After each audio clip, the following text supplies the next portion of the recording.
Got a fabulous act coming on right to the stage this second. Lovely Mike Carter. Before we welcome to the stage, Team A, can we hear your whip whips? 1, 2, 3. Lovely stuff. Team 1, let's hear you. Yes. 1, 2, 3. Put your hands together. Whoop cheer. Welcome to the stage, the lovely Mike Carter.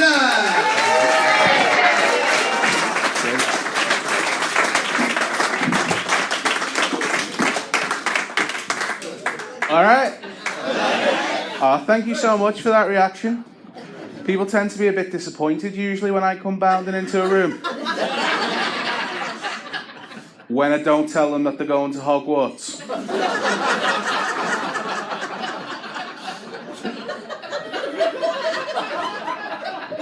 I did a gig the other day and there was one young lad at the front who was named Harry. And he was genuinely heartbroken by that joke. I used to do a totally different opener, if I'm being honest with you, but I could never memorise the numbers from Lost. I've had a little bit of bad luck lately. I actually lost my job. It was in a call centre, so, you know. But I got told by my boss that I was rude, disrespectful, and did not represent Barclaycard properly. I think I was just a little bit firm with a difficult customer. You know when someone gets on the phone with you and the first thing they say is, this guy was a bastard.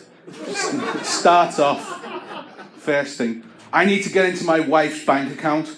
I said, okay, do you have the security passcode? No! Alright, is your wife available? No!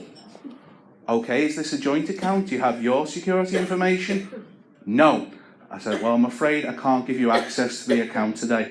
Do you know, if I don't get into this account, I can't pay my bills. They're going to foreclose on my house. I can't pay my kids. Do you know what time I've stayed up to phone you? Do you know what time it is in Chicago? And I took a deep breath and I just said, do you know this is 24-hour banking, mate?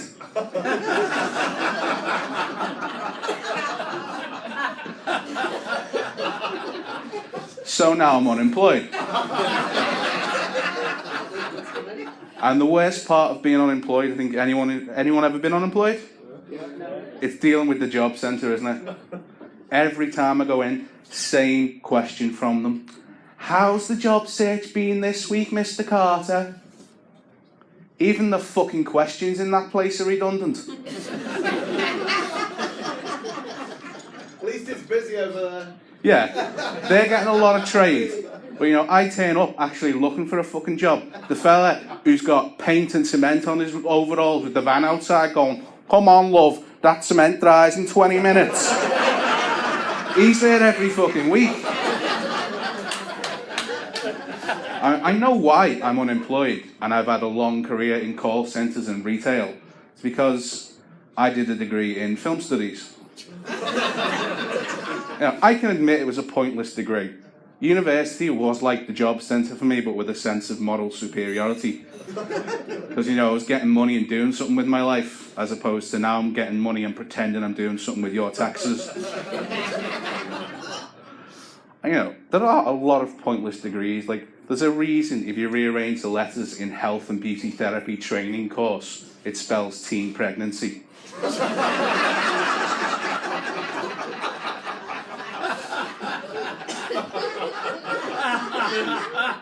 You know I'm right. But I used to live with sports science students, which is PE and a fancy hat. You know, I'd come home and be like, what you do today then, carts? Watching films? Yeah, pretty much, man. What did you do? Well, we had a debate whether The Matrix is a science fiction or a religious text because it's got martyr imagery in it. What did you do, Mark? Well, we're not sure if running on the spot or running around a bit tires you out quicker.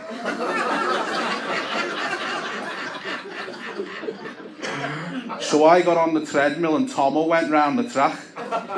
So what was the result of that then, Mark? Inconclusive, innit, lad? So I had to move back home. I'm from a place called Croxteth. Yeah. We gave the world the Rooney family. You're welcome. I thought it'd change because I lived with my nan. I used to live with her when I was a teenager. You know, you go away to university, you think things are going to change for the better. you're away 3-5 years. I knew I was back in Croxteth the exact moment I walked out my nan's front door, and I was greeted with the spectacle of a 53-year-old man riding a bike with no hands. Because he'd freed them up to roll a joint.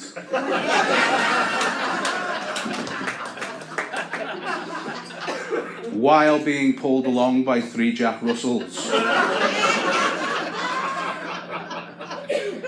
Called Stallone, Springsteen and Rambo. I'm just looking at this and I'm going to be like, that woman's walked in right on the punchline. I'm going to be like, alright dad. I'm kidding, I'm from Croxteth, I don't know who my fucking dad is. But we live by a school as well, so we get all the noise and the traffic, you know, the kids, everything. Twice a day I see this one young mum on the corner outside my house. Pink leopard print shell suit, bright orange fake tan, hair in curlers. Looks like she's going on an undercover mission in a Salvador Dali painting.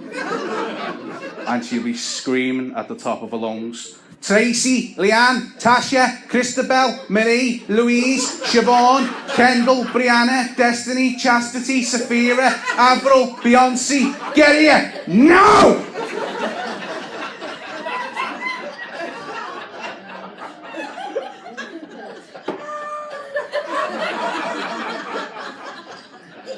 And one kid comes running around the corner.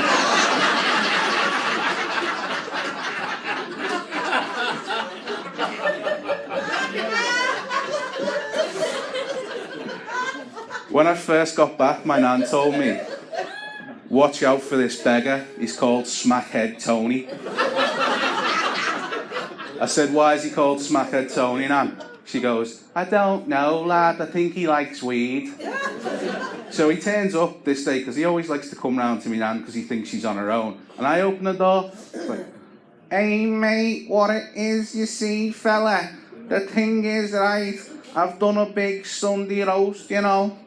Done all the trimmings, pigs in blankets, stuffing, roasties. The last thing I need, right, fella, the absolute last thing is some tin foil for the turkey, mate.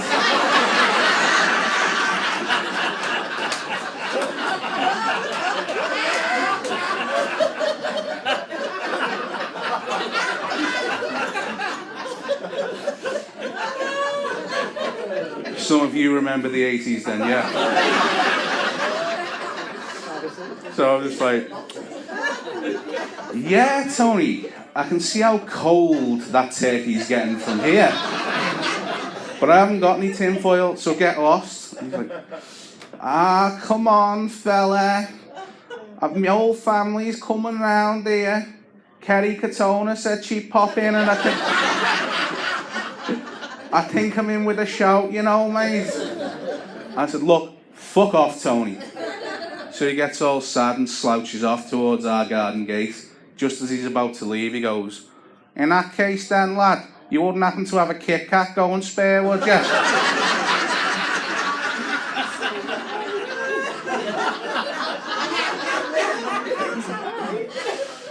Since I've moved home as well, I've found out that all my mates I went to school with are arseholes. You know, you think you're friends with someone, but it's just because you're locked in a room with them for 5 days a week. My mate Terry is in a bad place with a woman at the moment. Specifically, it's Warrington. So he's dragging me out to nightclubs every other weekend and I can't stand it. I just end up sweating my bollocks off stood at the bar. My hair comes out here, I look like Harry Styles if his glands have gone wrong.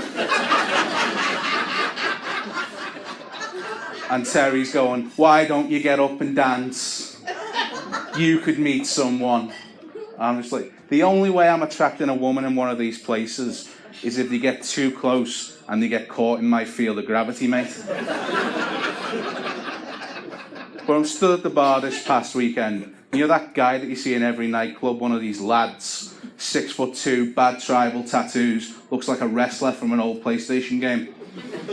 He's talking to me about this girl over the other side of the room and he will not stop. He said, oh, you see her, lad, you see her? Wasn't for her mates, I'd be breaking her in half tonight, lad.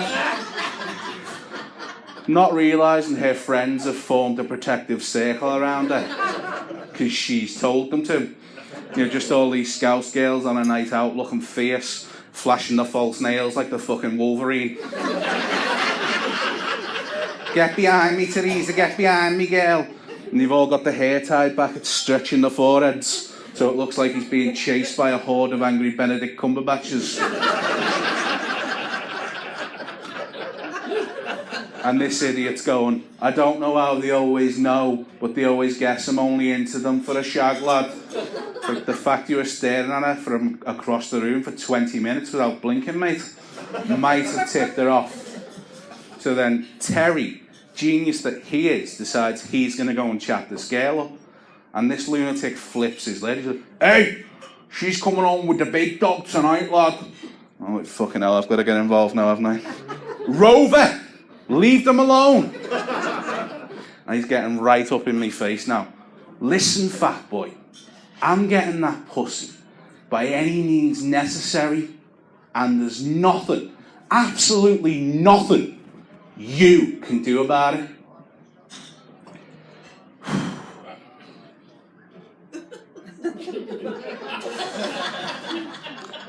So I sat on him.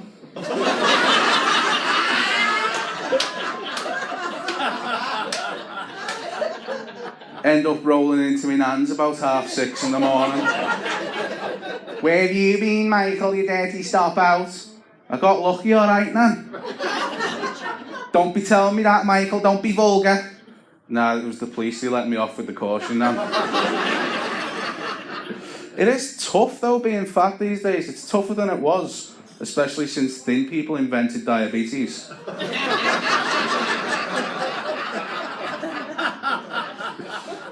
You know, no one else, it couldn't be anyone else other than thin people. Why else would we get a disease, fat people, that you can only treat with emergency chocolate bars?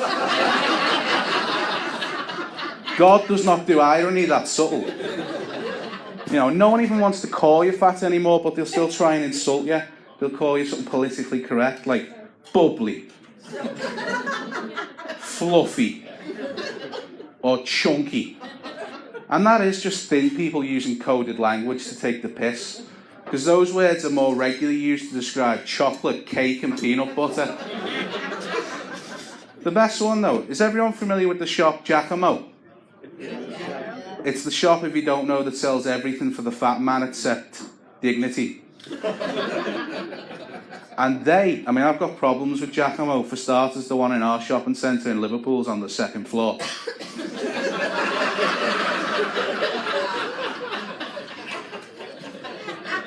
The first time I went in, this man goes, right, okay, I'm going to be your personal stylist today.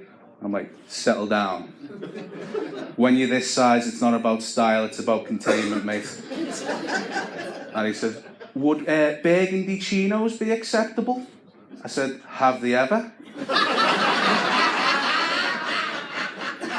But he shows me, to my section, and Giacomo label my size as husky. Husky.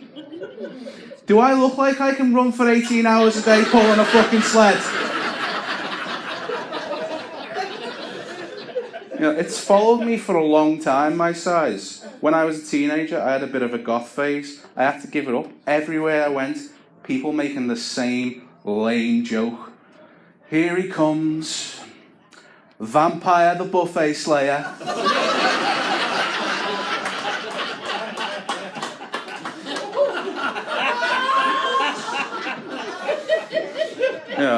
I had a meeting with my doctor at the beginning of this year, and he told me that for my height, weight, and my height and age rather, I am 3/4 the size I should be. So you're in a dilemma, and I said, no, I am. It's 3/4 of me fucking act as well, mate. So I decided I was going to sign up with Weight Watchers. They say they're here to help fat people, but they also sell their own line of cakes. So how committed are they? But even they're in on the piss taking. The first thing it says on their website, before you do anything, before you fill any forms out, first thing it asks you, have you accepted cookies? Thank you very much. I've been Mike Carter.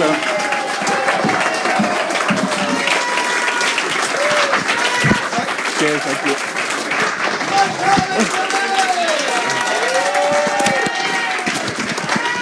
Thank you, sir. Cheers. Okay, we're going to have your seconds to off the show, so go forward, get yourselves a drink, have a smoke, do what you want to do. Be back here in 10 minutes.